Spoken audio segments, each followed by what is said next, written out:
नमस्कार दोस्तों। आज हम भारतीय नागरिक सुरक्षा संहिता के सबसे इम्पोर्टेंट चैप्टरों में से एक चैप्टर चैप्टर 6 का इन डेप्थ स्टडी करेंगे। यह चैप्टर हमें उन कानूनी प्रक्रियाओं लीगल प्रोसीजर्स के बारे में बताता है जिनका उपयोग एक न्यायालय किसी व्यक्ति को, चाहे वह आरोपी हो या गवाह मतलब एक्यूज्ड और विटनेस, अपनी सुनवाई में हाजिर होने के लिए बाध्य करने के लिए करता है। यह प्रणाली हमारी आपराधिक न्याय प्रणाली का एक महत्वपूर्ण हिस्सा है। इसमें मुख्य रूप से 4 तरीके शामिल हैं। पहला तरीका है समन। हाजिरी सुनिश्चित करने का सबसे पहला और कम कठोर लीस्ट सीवियर तरीका होता है ये। दूसरा तरीका होता है वारंट ऑफ अरेस्ट। समन के असफल होने पर इस्तेमाल किया जाने वाला ये तरीका हो गया।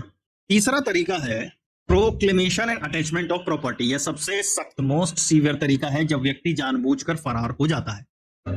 और चौथा तरीका है अदर रूल्स, जो इन प्रक्रियाओं को पूरा करते हैं। अब चलिए हम हर सेक्शन को विस्तार से समझेंगे। तो सबसे पहले अब हम समझेंगे समन। तो देखो, समन एक कानूनी नोटिस मतलब लीगल नोटिस होता है जिसे कोर्ट किसी व्यक्ति को एक विशिष्ट स्पेसिफिक टाइम और स्पेसिफिक स्थान पर पेश होने के लिए भेजता है। इसमें आप सबसे पहले समझो सेक्शन 63 जो बात करता है समन का प्रारूप मतलब फॉर्म ऑफ समन। इसका क्लॉज 1 है हर समन लिखित रूप में इन राइटिंग और 2 प्रतियां इन डुप्लीकेट्स में जारी किया जाएगा। इस पर कोर्ट के पीठासीन अधिकारी प्रिसाइडिंग ऑफिसर के हस्ताक्षर और कोर्ट की मोहर होगी। इसका क्लॉज 2 कहता है कि समन एक एनक्रिप्टेड या किसी अन्य इलेक्ट्रॉनिक कम्युनिकेशन के रूप में भी जारी किया जा सकता है और इस पर कोर्ट की मोहर की इमेज लगी होगी। अब समझो सेक्शन 64 समन की तामील मतलब समन हाउ सर्व्ड। तो सबसे पहला इसमें समझो तामील करने वाला अधिकारी मतलब सर्विंग ऑफिसर। हर समन की तामीली एक पुलिस अधिकारी या कोर्ट के अधिकारी या किसी पब्लिक सर्वेंट के द्वारा की जाएगी। इसका जो प्रोविजो है, पुलिस स्टेशन या कोर्ट के रजिस्ट्रार को एक रजिस्टर बनाना होगा जिसमें व्यक्ति का पता, ईमेल एड्रेस और फोन नंबर जैसी जानकारी दर्ज करनी होगी। इसका क्लॉज 2 है व्यक्तिगत तामील पर्सनल सर्विस। जहां तक संभव हो समन की तामीली व्यक्तिगत रूप से मतलब पर्सनली की जाएगी। समन की 2 प्रतियों में से एक प्रति व्यक्ति को दी जाएगी। इसका प्रोविजो कहता है कि कोर्ट की मोहर वाली इलेक्ट्रॉनिक समन की तामील भी इलेक्ट्रॉनिक कम्युनिकेशन के माध्यम से की जा सकती है। इसका क्लॉज 3 है जो बात करता है रिसीप्ट के बारे में। जिस व्यक्ति को समन व्यक्तिगत रूप से दिया गया है उसे दूसरी प्रति के पीछे एक हस्ताक्षर करना होगा अगर अधिकारी ऐसा करने के लिए कहता है। अब समझो सेक्शन 65 को, service on corporate bodies firms and society मतलब कॉर्पोरेट निकायों फर्मों पर तामील। क्लॉज 1 कहता है कंपनी या कॉर्पोरेशन के लिए समन उसके निदेशक मतलब डायरेक्टर, प्रबंधक मतलब मैनेजर या सचिव सेक्रेटरी को दिया जा सकता है। इसे पंजीकृत डाक मतलब रजिस्टर्ड पोस्ट द्वारा भी भेजा जा सकता है। इसका स्पष्टीकरण एक्सप्लेनेशन क्या कहता है, इसमें कंपनी का मतलब एक बॉडी कॉर्पोरेट से है और कॉर्पोरेशन का मतलब एक इनकॉर्पोरेटेड कंपनी या सोसाइटी से है जो सोसाइटी रजिस्ट्रेशन एक्ट 1860 के तहत रजिस्टर्ड है। क्लॉज 2 कहता है फर्म एसोसिएशन के बारे में। फर्म या व्यक्तियों के अन्य एसोसिएशन के लिए समन किसी भी साझेदार पार्टनर को दिया जा सकता है या पंजीकृत डाक द्वारा भी भेजा जा सकता है रजिस्टर्ड पोस्ट के द्वारा। अब समझो सेक्शन 66 जब समन किए गए व्यक्ति ना मिले, when summon person can not be found. अब अगर व्यक्ति नहीं मिलता तो समन की एक प्रति उसके साथ रहने वाले परिवार के किसी वयस्क सदस्य मतलब एडल्ट मेंबर उस फैमिली का जो भी होगा उसको दी जा सकती है। उस सदस्य को जो रिसीप्ट है उस पर उसके पीछे हस्ताक्षर करना होगा। इसका एक्सप्लेनेशन कहता है कि एक नौकर परिवार का सदस्य नहीं माना जाता, याद रखना। Section 67 when service can not be affected, जब तामील नहीं हो सकती। अब क्या करेंगे, तो अगर समन की तामील ऊपर दिए गए तरीकों से नहीं हो पाती तो तामील करने वाला अधिकारी समन की एक कॉपी को व्यक्ति के घर के किसी प्रमुख हिस्से मतलब कॉन्स्पिक्यूअस पार्ट पर चिपका देगा। इसके बाद कोर्ट यह घोषित कर सकता है कि समन की तामील विधिवत रूप से मतलब ड्यूली सर्व्ड हो चुकी है या फिर से तामील करने का आदेश दे सकता है। समझो सेक्शन 68 को, सरकारी सेवक पर तामील सर्विस ऑन गवर्नमेंट सर्वेंट। अगर व्यक्ति सरकारी कर्मचारी है तो कोर्ट समन की 2 कॉपियां उस कार्यालय के प्रमुख हेड ऑफ द ऑफिस को भेजेगा जिसमें वह काम करता है। वह प्रमुख जो होगा वो समन की तामीली करवाएगा और हस्ताक्षर के साथ उसे वापस कोर्ट को लौटाएगा। और क्या कहता है ये सेक्शन कि कार्यालय प्रमुख के हस्ताक्षर को ही विधिवत तामील का सबूत माना जाएगा, evidence of duly served.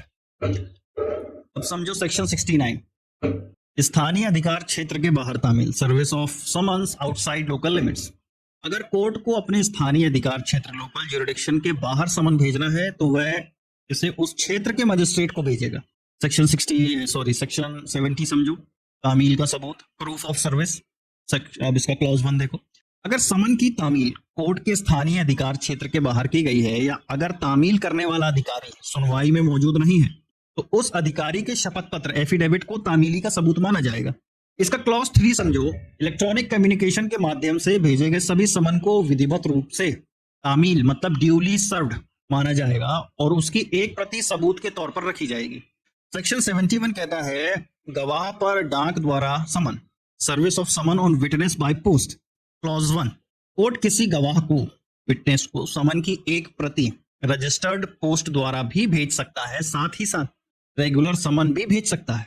Clause 2 कहता है कि अगर गवाह द्वारा हस्ताक्षरित मतलब एक्नॉलेजमेंट या डाक कर्मचारी की रिपोर्ट मिलती है कि उसने समन लेने से मना कर दिया तो कोर्ट इसे विधिवत रूप से तामील मतलब ड्यूली सर्व्ड मान सकता है।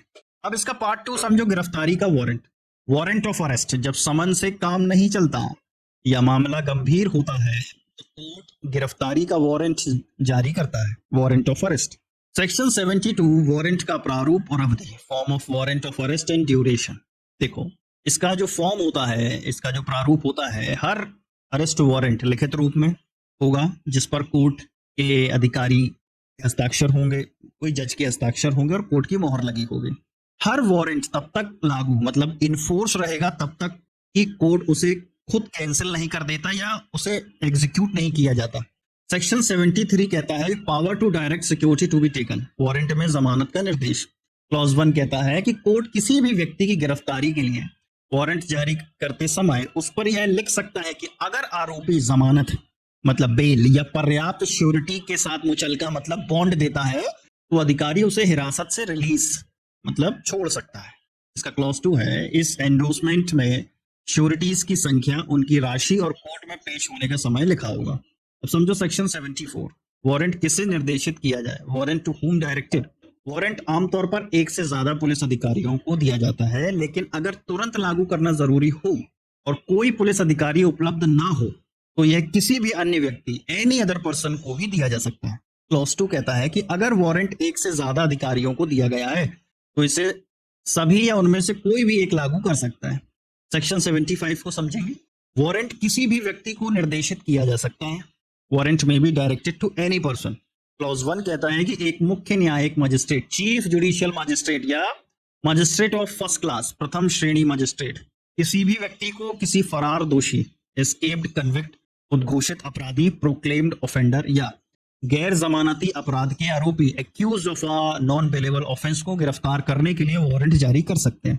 क्लॉज 3 कहता है गिरफ्तार व्यक्ति को वारंट के साथ निकटतम पुलिस अधिकारी को सौंपना होगा जो उसे अधिकार क्षेत्र वाले मजिस्ट्रेट के सामने ले जाएगा। सेक्शन 76 को समझेंगे, पुलिस अधिकारी को निर्देशित warrant, warrant directed to police officer.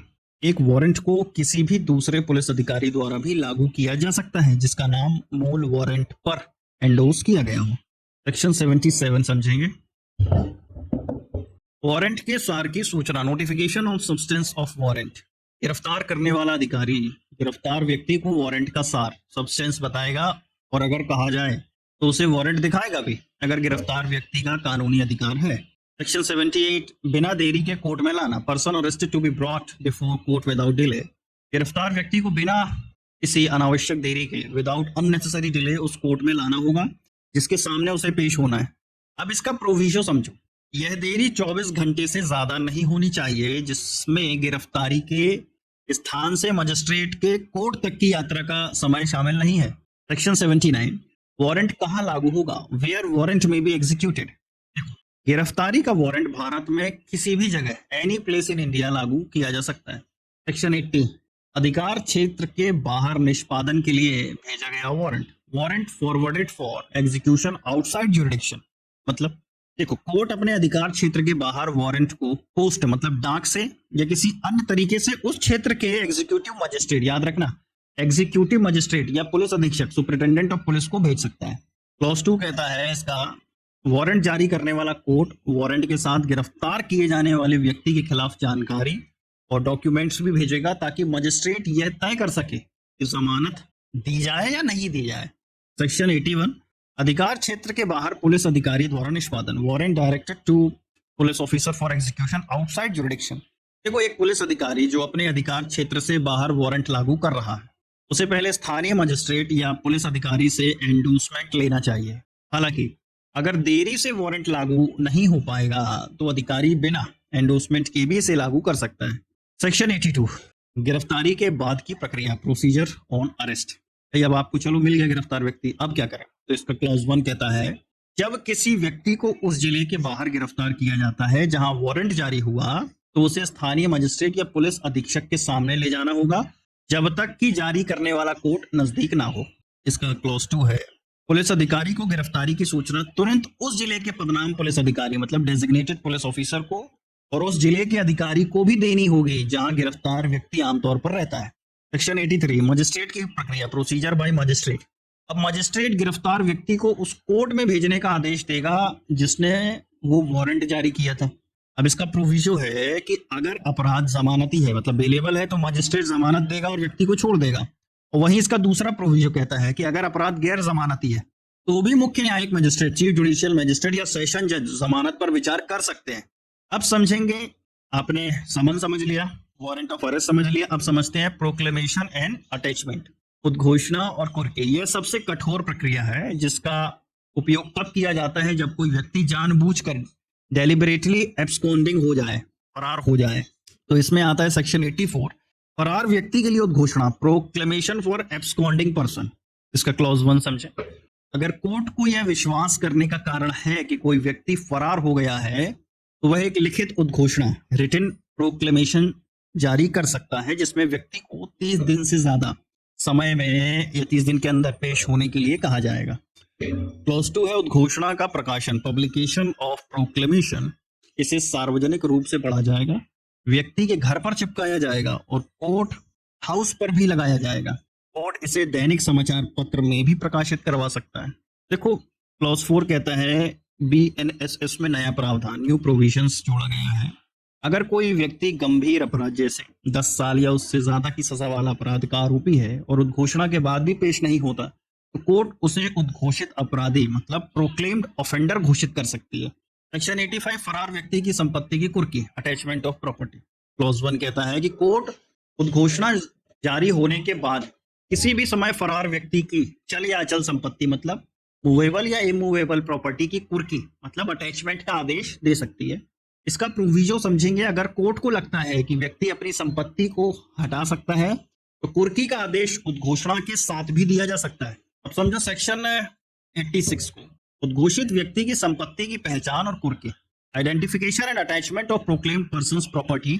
यह एक महत्वपूर्ण बदलाव है। BNSS के तहत कोर्ट अब किसी कॉन्ट्रैक्टिंग स्टेट जैसे कोई विदेशी देश में भी उद्घोषित अपराधी की संपत्ति की पहचान और कुर्की के लिए अनुरोध कर सकती है। सेक्शन 87 समझेंगे, कुर्की पर दावे और आपत्तियां, claims and objections to attachment. अगर किसी को लगता है कि कुर्क की गई संपत्ति तो उसकी है तो वह कुर्की के 6 महीने के अंदर विद इन 6 मंथ कोर्ट में क्लेम मतलब दावा या आपत्ति मतलब ऑब्जेक्शन दर्ज कर सकता है।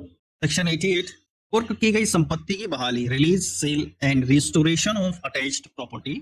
अगर फरार व्यक्ति उद्घोषणा में दिए गए समय के भीतर पेश हो जाता है तो कोर्ट संपत्ति को कुर्की से मुक्त, रिलीज फ्रॉम अटैचमेंट कर देगा।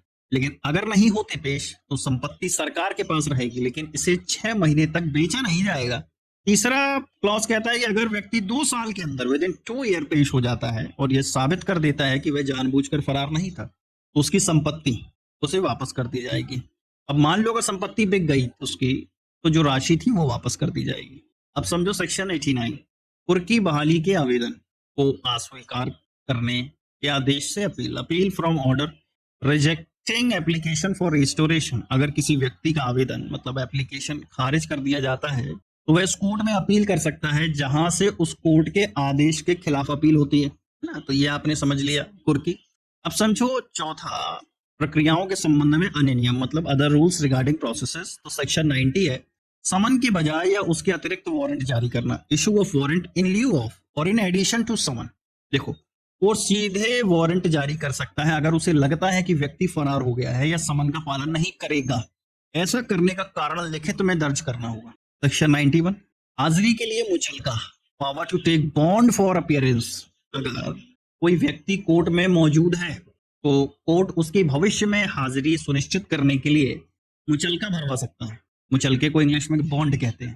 सेक्शन 92, मुचलके के उल्लंघन पर गिरफ्तारी, मतलब arrest on breach of bond. देखो, अगर कोई व्यक्ति अपने मुचलके की शर्तों का उल्लंघन करता है तो कोर्ट उसकी गिरफ्तारी का वारंट ऑफ अरेस्ट जारी कर सकता है, क्योंकि बॉन्ड में लिखी गई शर्तों का उल्लंघन किया है। सेक्शन 93 समझेंगे, इस अध्याय के प्रावधानों का सामान्य रूप से लागू होना, प्रोविजंस जनरली एप्लीकेबल। यह सेक्शन स्पष्ट करता है कि इस अध्याय के नियम सभी समन और गिरफ्तारी वारंट पर लागू होंगे, चाहे वे बीएनएसएस के तहत जारी किए गए हों। तो मेरे काबिल दोस्तों, भाइयों, बीएनएसएस का अध्याय 6 कोर्ट की हाजिरी सुनिश्चित करने के लिए एक पूरी प्रणाली स्थापित करता है। इसने सीआरपीसी के कई पुराने प्रावधानों को आधुनिक बनाया है और डिजिटल प्रक्रियाओं को शामिल किया है, जिससे हमारा लीगल सिस्टम अधिक पारदर्शी और प्रभावी बन सके। एक कानूनी पेशेवर, लीगल प्रोफेशनल के तौर पर इन प्रक्रियाओं को समझना बेहद जरूरी है। मुझे उम्मीद है कि यह लेक्चर आपके लिए उपयोगी साबित होगा। यदि आपका कोई सवाल है तो आप पूछ सकते हैं।